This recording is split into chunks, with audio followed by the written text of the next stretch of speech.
What is good, YouTube? Quinn Wade Basketball Analysis coming to y'all on Analysis Playground on YouTube and on my website. We're gonna talk about the Portland Trailblazers falling to 10-7 and 6-3 away from Portland, and the Bucks improving to 12-4 and 9-1 at Pfizer Forum in Milwaukee, Wisconsin.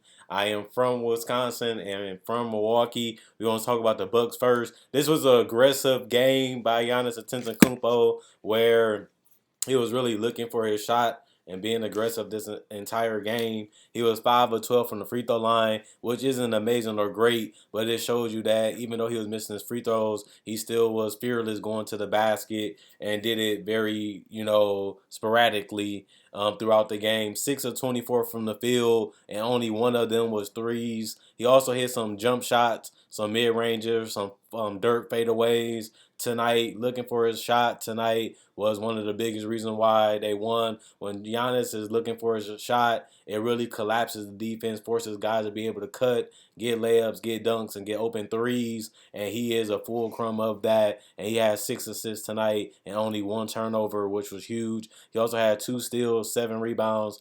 He was a plus 19 and plus minus. He also had 3 personal fouls only, and he had 37 points total, which was just a huge dominant force in that paint tonight by Giannis Antetokounmpo, giving him an MVP performance that we haven't seen in the last couple games, which is unfortunate because their record would be a lot better if Giannis just played better. But he still is one of the best players in the league, if not the best player in the league. He's getting healthier. He's getting more comfortable again, and now we just waiting for Chris Middleton to return. Brook Lopez, 30 minutes, 6 of 12 from the field, 2 of 5 from three. He also had 4 rebounds, 2 assists, 1 steal, 5 blocks, which was huge, just protecting the paint, stopping Nurkic and the guy trying to probe inside the paint. Just being able to use verticality or block the shot completely was huge tonight. Giannis wasn't able to do it, but they had Brook Lopez, who has been one of the best defensive players this entire season and deserves more credit for that, has been for the last 4 or 5 years. And even though he has got older and it seemed like he has lost his step, he used that length and that size and that mass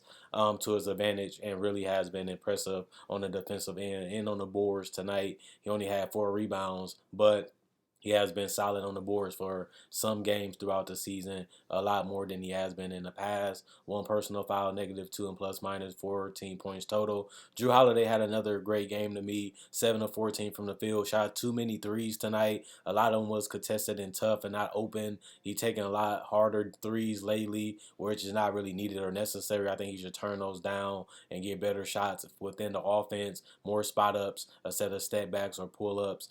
So especially because it's not late in the shot clock, it is more a championship way of playing basketball. Smarter, not harder, is the goal. Especially because the Bucks won one before, and he didn't have to do that then. I don't think he has to do that now because his team is more deeper and more talented, and they have better perimeter players than they had then than they have now. 2 of 2 from the free throw line, 4 rebounds, 6 assists, 3 steals, 5 turnovers tonight. 1 personal foul, +7 and plus minus 17 points. Jevon Carter didn't play as well tonight, but he was a +14 and plus minus. He had 5 points, 2 personal fouls, 2 turnovers, 1 block, 1 steal, 3 assists, 3 rebounds. He also was 1-1 from the 3-point line, 2 of 3 from the field. Grayson Allen's 5 of 8 from the field, 2 of 5 from three, 5 of 5 from the free throw line. He also had 8 rebounds, 2 assists, +9 and plus minus, 2 personal fouls, 17 points. This is a great overall game of Grayson Allen. He also defended well. I think this is the second best or probably the best game that Grayson Allen played in the entire season. But he didn't really play against no athletic players, and maybe that's one of the reasons why he had a lot of success. A lot of the guys were similar height, similar size, similar athleticism, and I think that worked in his advantage, and he took advantage of it, and that's something that you would like to see.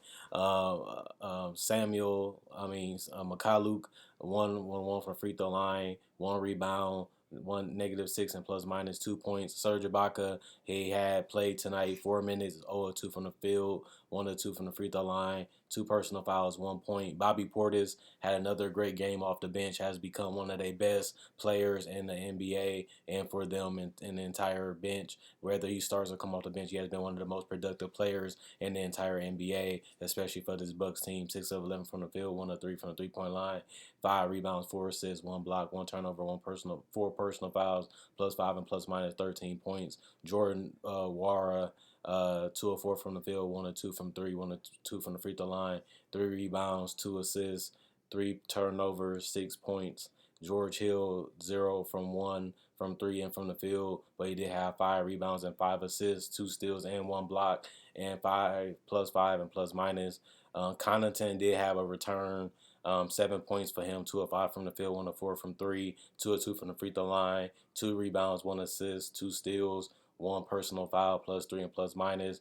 AJ Green didn't do much tonight, was a -5, and Marjan Beauchamp, zeros across the board, but he did have 1 steal, 1 turnover, 1 personal foul, -9 and plus minus 0 points. They had shot 54% from the field as a team, 32% from 3, 9 of 28, which isn't great or good, but they did get to the free throw line 25 times. It was 64%, which isn't great or good either. They also had 17 personal fouls, 14 turnovers, but they also had 12 steals and 8 blocks. Their defense was the reason why they won this game, and the fact that they absorbed the paint and forced them to play more on the perimeter, and the guy just couldn't do much outside of Anthony Simons and Jeremy Grant. Jeremy Grant had 18 points, 6 of 8 from the free throw line, 0 of 3 from the three-point line, 6 of 16 from the field, 4 rebounds, 2 assists, 2 blocks, 2 turnovers, 2 personal fouls, -20 and plus minus. Yusuf Nurkic, 16 points, -5 and plus minus, 3 personal fouls, 3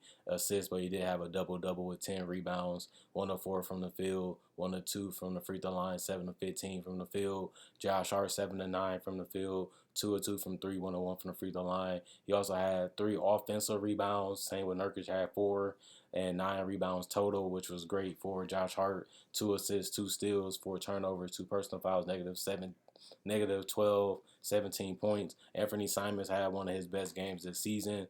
29 points, 12 of 23, 3 of 11 from 3. Didn't shoot the ball particularly well, just like the entire team from 3 tonight. 2 of 2 from the free throw line, 4 rebounds, 5 assists, 1 steal, 1 turnover, 2 personal fouls, -10. Sharp, 27 minutes, 1 of 9 from the field, 0 of 4 from the 3, 4 rebounds, 2 assists. He had 3 turnovers, 1 personal foul, -6 and plus minus 2 points. Justice Winslow had a solid game off the bench, 4 of 8 from the field, 0 of 1 from 3, 1 assist, 2 turnovers, 3 personal fouls, -11 and plus minus 8 points. Drew Ebanks, 1 of 1 from the field, 3 of 4 from the free throw line, 3 rebounds, 1 block, 2 personal fouls, -9, 5 points. And Watford, 3 of 4 from the field, 2 of 2 from the three-point line, 2 of 2 from the free throw line, 4 rebounds, 1 assist, 1 steal, 1 turnover, 1 personal foul, plus 12, 10 points. Walker and Butler didn't do anything besides Walker had 1 assist. They was both plus 6s and plus minus. Nasir Little had another game where he had a solid productivity game, 3 of 8 from the field, 0 of 3 from the three-point line, 2 rebounds, 2 assists, 1 steal, 2 turnovers, 1 personal foul, +9 and plus minus 6 points. They shot 47% from the field, 26% from 3, 8 of 30, 15 to 19 from the free throw line, 78%, but didn't get that many attempts.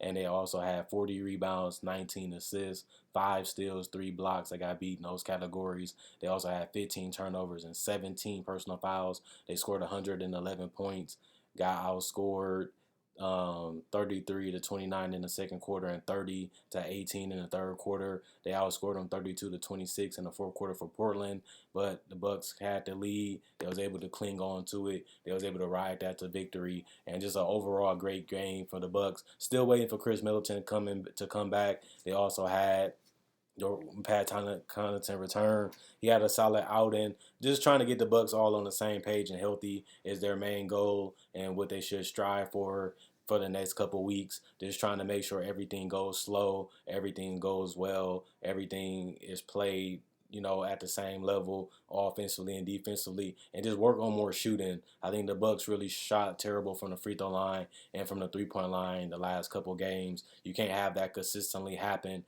if you want to be a legitimate championship team. I think Middleton can fix some of that. He can give you mid-range shooting and three-point shooting, but he never been over-efficient from those areas, and he is coming off an injury, for lower body injuries and a wrist injury that can affect those areas. So I don't expect him to give them too much help. But I think the Bucks are definitely a championship team. This was a great victory for them. They needed it. This was a must-win game if they want to stay in the race for the #1 seed in the entire NBA and in the Eastern Conference. this was a win that they had to get. And they got it. Like on Facebook, a link will be in the description in the comment section below. Like also on this video to show support. Liking and sharing helps the channel grow. More people can see it, more people can watch it. Also, my Twitter and Facebook and Instagram, you're going to keep up with me outside of YouTube. They will be on my channel. When you click my channel, the little links will be in the description. They have the little icons, and you can click them, and then you can follow me on social media if you want to get attached to me outside of basketball videos. Also, thanks for watching. Thanks for the love. Thanks for the continued support. Quinn Wade, Basketball Knowledge, sign out. See y'all later today with the Clippers game.